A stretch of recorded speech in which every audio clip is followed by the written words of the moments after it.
And now, another Rock Sports Network presentation.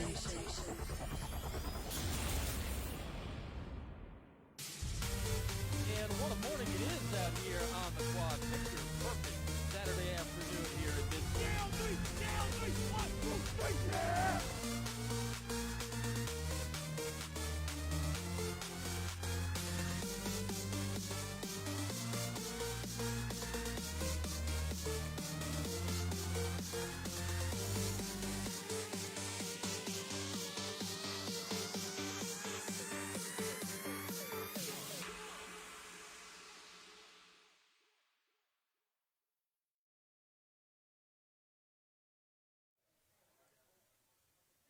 Hello, everyone. Welcome to the Ozone Football Show. We are live tonight from the Bill Gray's Tap Room in Brockport, just outside of Rochester. All 7 Bill Gray's Tap Rooms have NFL Sunday Ticket. You can watch your favorite NFL team every Sunday. They've got lunch specials all week, daily specials. Great beers on tap here, as you can see that we've got some. Some of us got a little more snooty beers than others, but we won't get into that. I'm Brendan McDaniels. Thanks so much for joining us.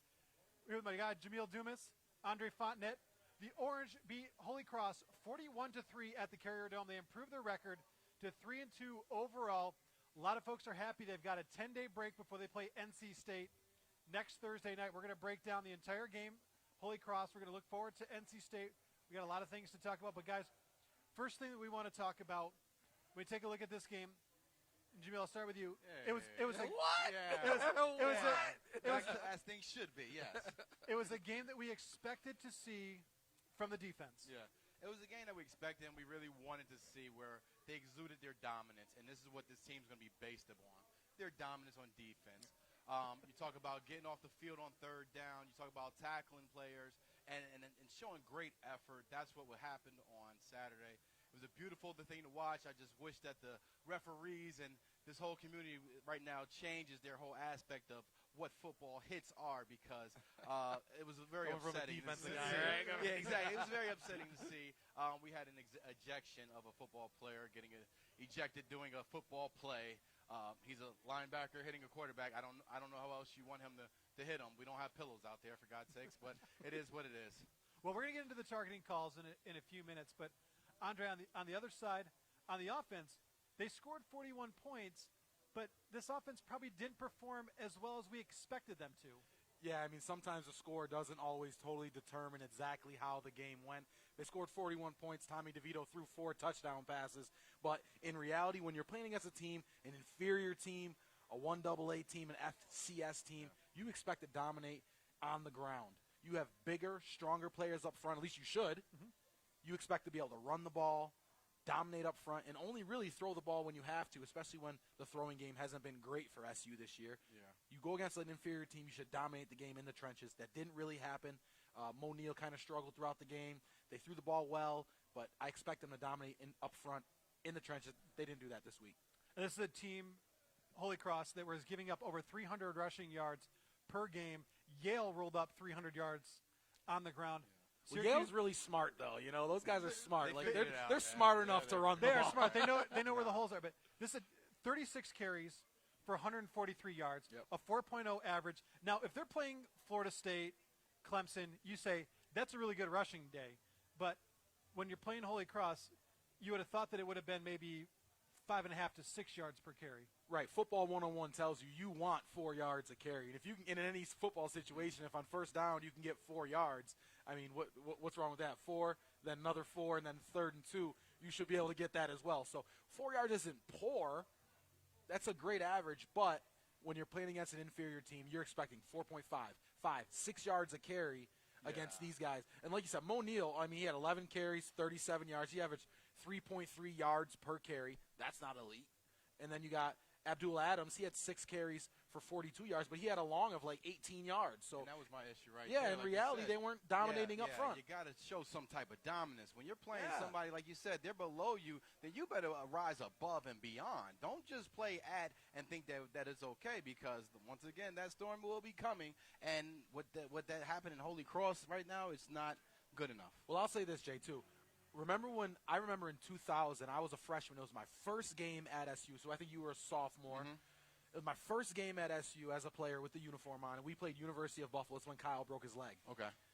We played University of Buffalo. I think we beat them 59-0.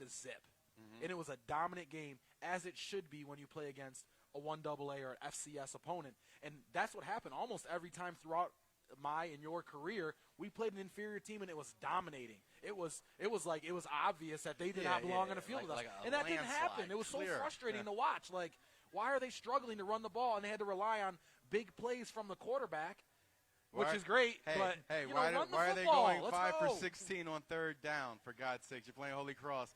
Keep that defense off the field. Yeah. They can help. They can really help, but if they're tired, they're human. So 5 for 16, that's got to get better, especially Holy Cross. Come on, guys. Yeah, you want to be 50% or higher in third down. And you said 5 of 16. You want to be at that 8, 9, 10 range. And 5 of 16 isn't going to get it cut. It's not going to cut it when you're playing against, like you said, we got Florida State coming up. We got NC State next coming up. It's going to get harder. Yeah. You have to play better. And when you have an opportunity to establish dominance, I expect them to do a little bit better against an inferior team. They're not bad. I'm not disappointed, but I'm disappointed. I expected better. You're not disappointed, but you are a little bit. And Jameel, when you take a look at the offensive line, they struggled in this game, not only with the run blocking, but the pass protection, too. There's a lot of times where Tommy DeVito was under duress. And, again, and not to beat a dead horse, but if Tommy DeVito's under duress against Florida State, Clemson, maybe Duke, okay. But you can't the defensive line for Holy Cross could not and should not have given Syracuse that much trouble. I'm not going to say that they should not have, but for what happened, the way that it unfolded, you don't want as much pressure as Tommy got. Now, I think that it was good for him to be under pressure because he did make some plays. He got the ball out of the pocket. He threw one to Coach Babers on the sideline. That was great. Coach Babers caught it. Because last time he dropped it, he did push push that thing, right? But he made some plays running. It's a work in progress, and this is not a offensive team that's going to dominate the game. We just need them to manage it a lot better and keep that defensive fresh so that way they can win the game ultimately. Yeah, well, that's what you expect, though. I mean, you got to take advantage of your opportunities. And I was just disappointed. And then the offensive line, they didn't allow the rush game to really be all that successful. And then, like I know you're going to bring up at some point today, Tommy DeVito didn't finish the game. So it's like he's taking on hits that are unnecessary. Yeah. I expect a little bit more, especially up front. I just feel like, you got to be just dominant up front. And we struggled in the offensive line. Once again, I just want to go through the stats real quick just to talk about it because I want to move on from Holy Cross sooner rather than later because these guys aren't worth a lot of our time. So this is the last thing I'll say. Real quick, just a quick stat line. Tommy DeVito, 19 of 31, 269, 2 touchdowns in a row, 2 games in a row with 4 touchdowns. I think that's impressive for Tommy DeVito, especially seeing how he started the season. Mo Neal didn't really do much. He didn't have a ton of carries, 11 carries for 37 yards, 3 yards a carry. Not great, but effective a little bit, especially on third down. He moved the chains a couple times. And then Abdul Adams had 6 carries, 42 yards, 7 yards a carry. He had a big play. But in the pass game, our guy, Taj Harris, he started off the season hot. If you remember, he started the season hot. This game, 6 catches, over 100 yards, 107 yards receiving, and a touchdown catch.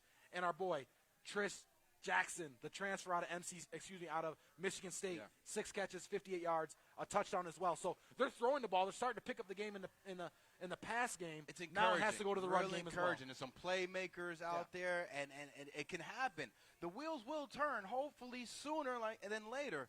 It's just it has to happen quickly.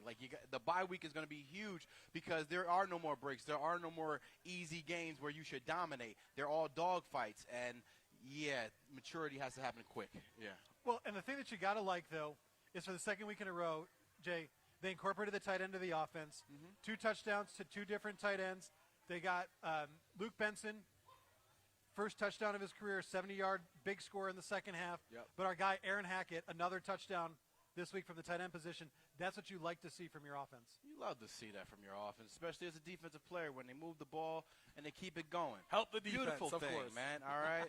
It's just the thing that we don't want to see is that 5 for 16 on third down because that means defense has to go back out there.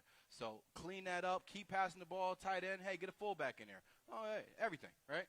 But keep the defense off the field. And that touchdown pass that you were talking about earlier on by the backup tight end, he did a great job. And they ran double post. He ran right down the middle of the field. And the thing about it was, watching him run down the field with the ball, he didn't look like a tight end running. Yeah. He looked like a receiver running the ball, but he was a tight end. They really are starting to improve the tight end position. We talked about this last week. A lot of athletes out but there. you know what? Like, and not to go on a tangent. But you're going to. But I'm going to say this. The reason why Derek Carr has found success for the Raiders is because he's throwing to that tight end, Waller. Yeah. The Syracuse Raiders fans here, that's of course. why. But Syracuse Double is bonus, Syracuse is finding success throwing the ball to the tight end. And when you throw the ball short and intermediate to the tight end 10 yards and under, you're going to find some success. Let's be clear now. They're doing it because that's what Tommy can do. That's right. With a freshman, just with a do young what Tommy quarterback, that's can what you got to do. Don't demand more of him than what he can provide. And I think he can provide those little short to intermediate passes. Easy completions. A little spark here or there. Read the pocket. If it's not there, use your legs. Like I said, he's got athletic ability. If he can continue to do that, this would be a good team. He just has to calm down and not try to do more than what's in that possibility bag. Yeah. We got a lot more coming up on the Ozone. We're going to talk about the defense coming up right after this. Later on, we'll get a little bit more into Tommy DeVito's afternoon and why he did not finish the game and if we're concerned about that. We'll also take a look at NC State coming up in 10 days. If you got a question or a comment, please leave it on the Facebook page. We'll look at it. We're rolling right now. So Jen McTagg, thanks for the shout-out right there. What up, G? So also I think Andre's mom. What up, Ma? Was Ma that, Dukes. was that your mom? I gave her a quick hi, too. What's up, Ma? Yeah. So if you're on Facebook Live and you're watching us, please give us a shout-out in there. Give us a question. The guys will answer it throughout. A lot more coming up. We are live at the Bill Gray's Tap Room in Brockport. More coming up right after this on the Ozone Football Show on Rock Sports Net. Hi, my name is Henry, and I want to welcome you to Batavia Downs Gaming. We want you to love it, not just like it here. We went to our customers and asked them what we can do better. You said you wanted a hotel, so we built one. More and better food. We did that too. A separate place to smoke and play? We even did that. Batavia Downs Gaming and Hotel is the right size with the right people in the right location. Batavia Downs Gaming. Come here to dine, stay, and play. Bill Gray's Burgers and Fish Fries are Rochester's choice because of this, and this, a lot of these, and mostly that. Gimme, Bill Gray. Hi, I'm Zach Ralph. We've been selling cars for more than 80 years. We're family owned, family run, 3 generations strong. Come see the 2020 Hondas. There's something for every lifestyle. Whatever you're looking for in your next car, you'll find it at Ralph Honda. When I sprained my left knee, they did so much to help me at Lattimore Physical Therapy. With 20 locations throughout Monroe and Livingston County, pain relief is never more than minutes away. Same-day appointments available. Most insurance accepted. Call 1-888-PT-ROCHS. Lattimore Physical Therapy.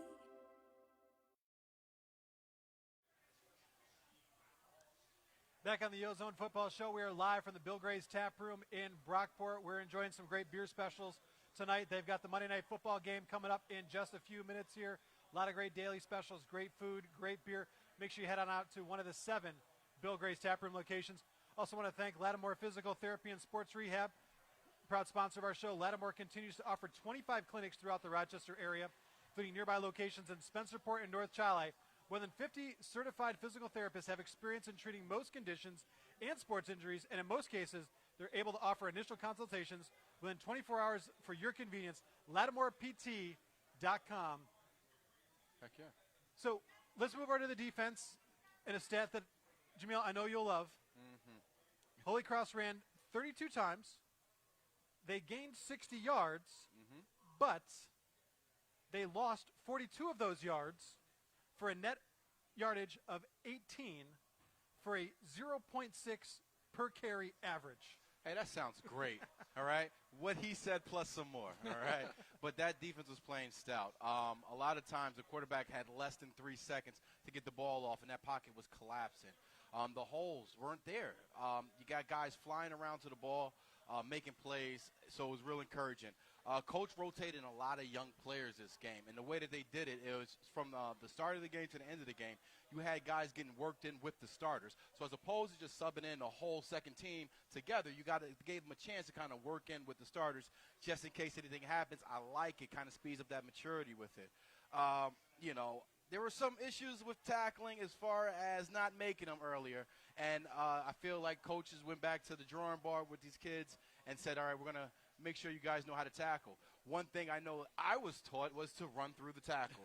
Is that right? Is that not what we were taught, right, when you were a child and you brought this piece of paper, little waiver that people had to sign, right? So right now I don't understand certain things. So we have Tyrell Williams making one great play. You got a quarterback pumping the ball, still has the ball. One of the greatest plays in NFL, or actually in football history, one of the Syracuse alumni, DT, David Tyree, was involved with, right, with Eli Manning in the Super Bowl catch, correct? Now, Eli kind of got out of some traffic, right? He had people draped all over him. He got out of it. I'm pretty sure somebody said if somebody goes and lays the wood to Eli, this play doesn't happen. Now, I don't understand how we're going to have the same kind of contact where players can make plays. You need to get the quarterback down. I looked at the hit. It didn't look dirty. It didn't look malicious. It looked like a quarterback pump faking the ball and a linebacker going to go and get the quarterback and run through the tackle, complete the tackle, as I'm pretty sure they were coached about, because that was an issue before. So it was kind of disheartening to me. I know the team kind of felt it. A couple plays later, my boy Trill Williams out there with your swag. There you go. Suplex the guy, and it was okay.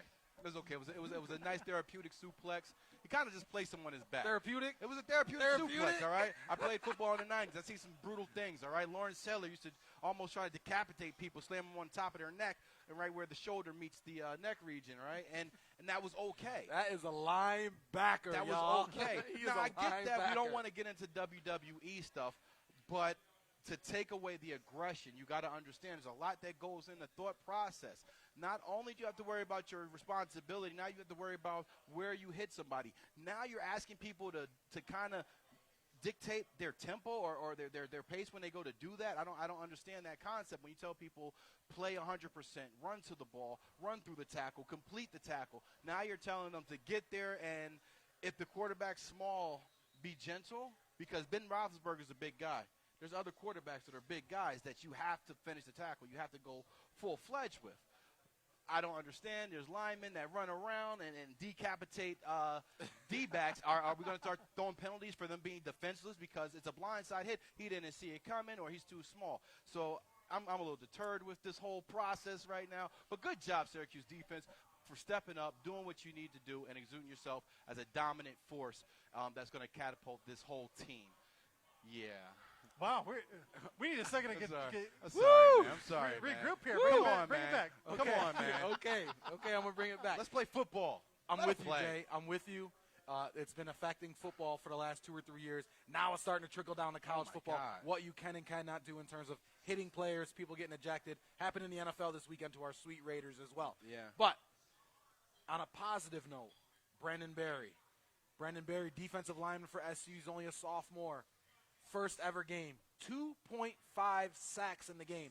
We were talking about how dominant the defensive line has been all season long. Brendan Berry had 2.5 sacks, and by the way, he capped it off with a forced fumble in the game as well. So big shout out to Brandon.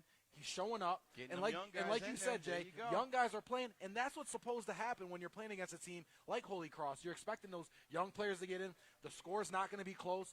This is the game. If you're a young guy who hasn't played a ton, this is the game that you really want to get your stats in and finally show coach in a game atmosphere, not just practice, in a game atmosphere. This is what I can do, coach, on the field consistently. Give me more opportunity. Brendan Berry took full advantage of those opportunities. 2.5 sacks and a forced fumble. Good job, young man. Syracuse's D-line is showing up, and they're showing up. I think Syracuse is going to turn into D-line U. I mean, they got the guy playing. They got old boys. Now is D-line Chandler U, Jones from Rochester playing for the Cardinals. You got Dwight Freeney back in his day. He was a first-round draft pick defensive lineman. Arthur Jones, defensive lineman from Rochester, played several years for the Ravens. All these guys. Tim Green started off. We just talked about him a couple weeks ago with the Atlanta Falcons. Yeah, some of the greatest defensive linemen in football, some of the best players in football are now coming from SU. I hope recruits are watching. I hope the future is bright, especially on a D-line, because when you have a dominant defensive line, you always give yourself a chance to win.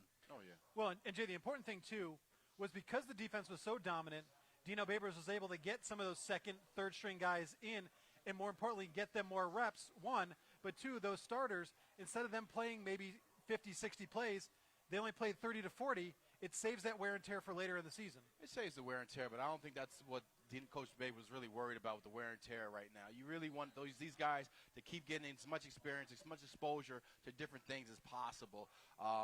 Because when the thing starts to unfold, we need all hands on deck. So I like the way he did it and where he let guys play, second-teamers playing with first-teamers, where now, once again, starting to build that camaraderie all throughout, not just first-teamers all together and second-teamers together, but everybody learning how to play together. And one more shout-out about Syracuse's defense. 19 straight games with a turnover. Understand that. Understand that. Yeah. Over a year of football, they've had a turnover in every single game, 19 games straight. Now, 17 games in a row, they've had an interception. That streak was broken this weekend. Yeah. No Andre Cisco interception. That's my boy because his name's Andre. He's still out. But no interception, but still, that went for 17 straight games. Syracuse had an interception. But now the streak continues, 19 straight games with some kind of turnover, and this is what a Dino Babers defense is all about. I'm so excited because it's always been about offense with Dino Babers, and now finally the defense is showing up, and they're showing up in a big way. And it's going to get better throughout the ACC. I can't wait. Haven't been looking, that's all. They've always been there. Yeah, they've always been there, but they never got the credit. But now finally Syracuse's defense is starting to get major credit. Yeah. They allowed only 138 yards of total offense to Holy Cross. That's a huge stat. We got a lot more coming up on the Ozone Football Show. We're going to still preview the NC State game. That's coming up in 10 days. We're going to talk about Tommy DeVito's night. But when we come back, we're going to introduce you to some old-time Iron Man football. There is a player on Syracuse that played both offense and defense in the game. We're going to talk about that coming up next on the Ozone Football Show. Stay with us. We're live from the Bill Gray's Tap Room in Brockport. Only $7.99 for a Bill Gray's Great Plate every Tuesday. Hi, I'm Steve Ralph. We've been selling cars for more than 80 years. Our best values are available right now at Ralph Honda. Come see the 2020 Hondas. There's something for every lifestyle. Whatever you're looking for in your next car, you'll find it at Ralph Honda. Bill Gray's newest tap room at the Port of Rochester is now open. Announcing the 2019 final closeout at Bob Johnson. Lease a brand new Chevy Equinox for just $218 a month. That's $218 a month for a brand new Equinox. Come to Bob Johnson Chevrolet.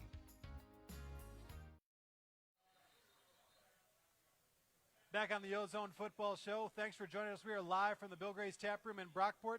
Today's show is also brought to you by Bob Johnson Chevrolet. Bob Johnson's goal is to give you the best deal on the best new or used vehicle possible. If you're not sure what you're looking for in a new car, truck, or SUV, stop by and talk with our expert sales team, and they'll help you figure out which model fits your needs and the requirements best. Bob Johnson Chevrolet, Ridge Road, West Greece. Now, guys, back in the old days, guys used to play both ways. Yeah, Some of the lower levels of high school football, guys played both ways. Offensive line, defensive line, fullback, linebacker, DB, wide receiver. Hey, man, I played punter, kicker, everything, man. I never came off the field, so I like it. A little bit of everything.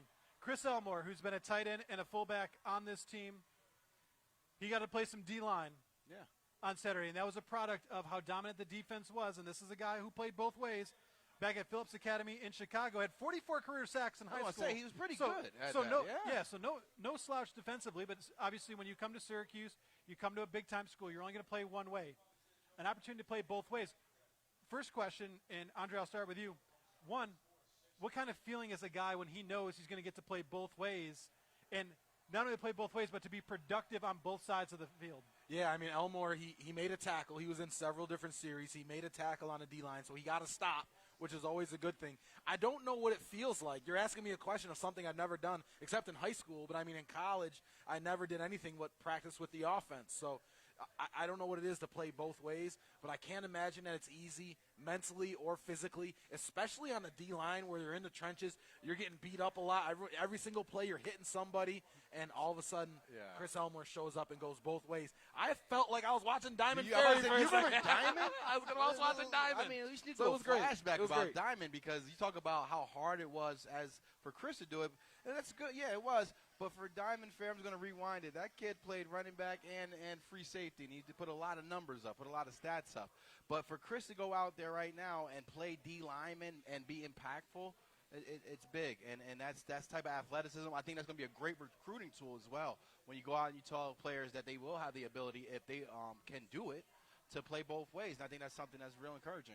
Well, I think that winning football means that you have to, no matter what, put your best players on the field at any given situation, and that's what Coach Babers is doing. And even if it's just, hey, you need a quick break, you need a series off or a couple plays off, let's go in and put Chris in the game, put Chris Elmore in the game. Yeah. Let the D linemen, the more D linemen you got, I mean, the better off you are. The more of a rotation that you can have with fresh bodies rushing the passer or plugging up the hole in the run game, the better off you are. So I think it's a smooth move by Coach Babers, and I'd like to see more of it. I'm curious to see here. Are any DBs going to play receiver? We'll see. Is anyone? We'll see. We got a punter kicking the ball.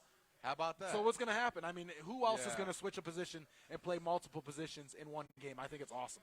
Here's an interesting quote. This is from Dino Babers post-game talking about Chris Elmore. He's the type of guy, whether he's on offense or defense, if we can find a way to play him 50 to 70 plays, it's normally in our favor. It's normally not in an opponent's favor with Chris Elmore on the football field. Yeah. Put your best players on the field. And that's exactly what, like you said, put your best players on the field. And also, this was an opportunity. You played Holy Cross. We talked about them being, a little lesser opponent. So that was a great opportunity to get ahead and see what it can happen. Put him in there, let him get his feet wet, and once again, let the chips fall how they may. And I think it worked on their benefit, and hopefully this is something that they can build off of. Any guy whose nickname is Rhino, I want him on the field as much as possible. We're going to switch gears real quick. We're going to talk about one thing with Tommy DeVito. We mentioned his stats. He had a great game. He had 4 touchdown passes, pretty much, for the most part, the interception was clean bad, game. though. He threw an interception in the fourth quarter It was bad, but go when ahead. Syracuse was up 41-3. He got injured on that play. Nobody's disclosing what this injury is. Everybody's saying it's not serious, but he still left the game. But the point is, your starting quarterback was still in the game at 41-3, which, Jay, indicates to me that he's still a work in progress, and they were still trying to work some kinks out with him while he was still in the fourth quarter. I don't think that was a secret. I think everybody, across the country knows that Tommy still is a work in progress. I think they try to utilize the opportunity as, once again, a confidence builder, give him as much reps as possible. Did it backfire? We will see. But I think that I get it. Yeah, Tommy, stay in there. Keep working. Keep working. Keep working. In my opinion, anytime you're up in football, 4 or more possessions, 28 points or more, take your starters out, especially your quarterback. Syracuse doesn't have an elite backup quarterback, so the plan should be no matter who you're playing, you're up 4 or more touchdowns, get him out the game. Now, he's up 41-3. You're up 38 points. I don't know what he's doing in the game at that point. Like you said, he must have something to prove, something specific that he's working on. But I'll tell you this, once he did get hurt and he threw that interception, he came out the game afterwards, I saw him take off his shoulder pads, hand it to the trainers or to the managers, and he jogged off the field like he was healthy. You know what I mean? So I don't think that whatever the injury is, I don't think it's all that bad. It might be a little shoulder, who knows? But I don't think it's all that bad. And the best part about it is now's the time to get hurt. You got a bye week. You got 10 days to get ready before you play NC State. So I think he's going to be okay. He will be the starter next week, and it's only going to go up from here. Well, we're going to talk about that NC State game. We're also going to take a quick look at the ACC. We've got one more segment coming up on the Ozone Football Show. Stay with us. We're live from the Bill Gray's Tap Room in Brockport, right here on Rock Sports Net. Announcing the 2019 final closeout at Bob Johnson. Lease a brand new Chevy Equinox for just $218 a month. That's $218 a month for a brand new Equinox. Come to Bob Johnson Chevrolet. Only $7.99 for a Bill Gray's Great Plate every Tuesday. Daddy had surgery and his pain was put to ease. Lattimore Physical Therapy. Hi, my name is Henry, and I want to welcome you to Batavia Downs Gaming. We want you to love it, not just like it here. We went to our customers and asked them what we can do better. You said you wanted a hotel, so we built one. More and better food. We did that too. A separate place to smoke and play? We even did that. Batavia Downs Gaming and Hotel is the right size with the right people in the right location. Batavia Downs Gaming. Come here to dine, stay, and play. Back on the Ozone Football Show, we are live from the Bill Gray's Tap Room in Brockport, one of their 7 tap room locations. Stop in for lunch or dinner, enjoy a brew and wings while watching your favorite team on a huge flat screen TV throughout the restaurant. $2 Labatt Blue Pints on Mondays and Thursdays. 75-cent wings on Sundays and Wednesdays. NFL Sunday Ticket is here. You can watch your favorite team on Sunday if you're like Raiders. these two knuckleheads and watching the Raiders, or if you follow a good team and you want to watch the Bills in their quest for the playoffs this year, you can do that. But great plates every Tuesday, $7.99. My son Aaron and I, we go get our great plates on Tuesdays. Best burgers, fish fry, and half-price milkshakes every day, 2:30 to 4:30. So make sure you get some of those too. Especially in Brockport because, like, we're not far from campus. So if you're a Brockport student, get to Bill Gray's, be involved, and get yourself a milkshake. What's wrong with that? Right after a long day of classes, you're procrastinating, doing your homework. Or after a Brockport football, Freddie June quarterback win. Freddie June. Go ahead. Come down and get a milkshake. Get a milkshake. Nice Section 5 boy. Well, coming up for Syracuse, they've got a bye on this Saturday, but next Thursday on the 10th, they've got an 8 o'clock ESPN game at NC State down in Raleigh. And when you take a look at NC State, they're pretty similar to Syracuse. They've beaten their opponents that they should beat. They've struggled against their Power 5 teams. This is a team that they'll lose to middle-of-the-pack teams just as much as they have an opportunity to win. They're kind of a hard team to figure out. They benched their starter against Florida State. Yeah. They turned to their backup, Bailey Hawkman. He left the game tweaking his knee. We're not really sure who's going to be under center for them, but it seems like every year that we talk about NC State, we say they could be good, they could be bad. We just don't know who NC State is. Yeah, I don't know if NC State has really been truly dominant since Phillip Rivers was there, and he graduated when I graduated. Yeah, so NC State, I mean, and I'm not saying that they're nobody. I mean, this is a game that Syracuse can win, but they can't come in thinking that we can come in and BS against NC State. You got to come in and play fast and give yourself an opportunity. NC State right now is what 3-2. 3-2. Yeah. They're 0-1 in the conference, so they're hungry just the same as SU's hungry. It's going to be a battle. But the best thing about it is SU has 10 days to prepare, get themselves healthy, and do what they got to do in order to find another conference victory. Yeah, I mean, they got to take advantage of that because that is an advantage right now. You got to be careful. North Carolina State is not a slouch. They have a D lineman, Laurel. I don't know how to say his last name. Merchant. He's an animal though, and that defense is fast. Especially a D lineman because Syracuse's offense line ain't that great. Yeah, now you see where I'm going with this. Yeah. Where he can cause a lot of havoc, and that's not good. And their offense is not that bad. Once again, they have athletes. Their receiver is pretty good. So it's an opportunity that Syracuse has to come in and cut it loose like they did the last couple of weeks, where it's kind of like, just go. There is no tomorrow. Play. Hey, get another penalty. I'll say it. Say it's okay for me. Go ahead and hit the quarterback aggressively and take a penalty. That's fine. But that's kind of got to be the tone setter where they go down there because this is where it happens. And it's to turn the tide. So yeah, conference play is definitely where the most important games happen. But I think you're absolutely right, Jay. I think you gotta. SU scores points in bunches. For the last 3 years since Coach Babers has been there, they're able to score 35 points in the first half if they really want to. Or not that they don't want to, but if they're executing properly. And so I think in order for SU to find success, especially with a struggling offensive line in the run game, they got to figure out a way to score points early and to score points in bunches to knock anybody out. Yeah, figure out an identity. Yeah. Are we going to run the ball? Are we going to throw the ball? Are we going to be dominant on the offensive line? Because the defense is showing up. What is going to happen on offense? Special teams is showing up. Hey. They have one of the best special teams in anyone in the country.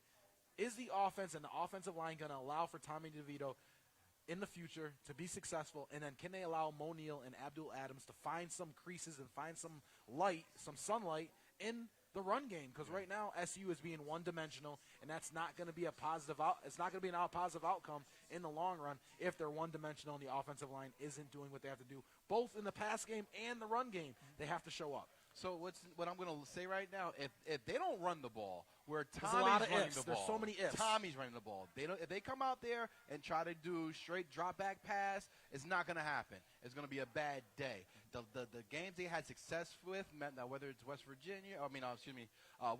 Michigan or Holy Cross, whatever, they came out, they ran the ball where it was forced almost. Tommy looked, nobody was there, ran the ball. He has to do that. If he can do that and move those chains, that was another big thing. Move those chains, they'll be fine. But if they can't do that, it's going to be a bad day. Before you continue, my wife just asked, how can fans find and support the team during the games? Only thing I want to say, road trips. First of all, Road trips are always a good thing. But, babe, thank you for the comment. Much appreciated. What SU needs to do in order to support the teams is just that road trip. Get to Syracuse, but don't leave early and don't decide if I'm going to go to an SU game according to who they're playing. When Clemson shows up, it's sold out. But when Boston College shows up, one of our biggest rivals. There was 40,000 this past week. It needs to be 50. It needs to be 50 and more to find true success. And then if we do happen to blow somebody out, don't leave early. Support the kids all the way through. I think that's something that will help bolster the SU fan base, and especially if you're a recruit on the sideline and you see 50,000 people in the stands, no matter who you're playing against, that's encouraging. Yeah. Well, and you think about it, too. Now, they're 3-2 right now. Still in the schedule, you've got Pitt, who's playing some really good football right now. That's going to be a difficult game. That is in the Dome. They've at Florida State next month, at Duke, who's playing really well. And surprisingly, against Wake Forest, who might be the second best team in the ACC. I told you early on to watch out for Wake Forest. I told you. Yeah. So, with that being said, and they've already got 2 losses, those are 4 really hard games right there.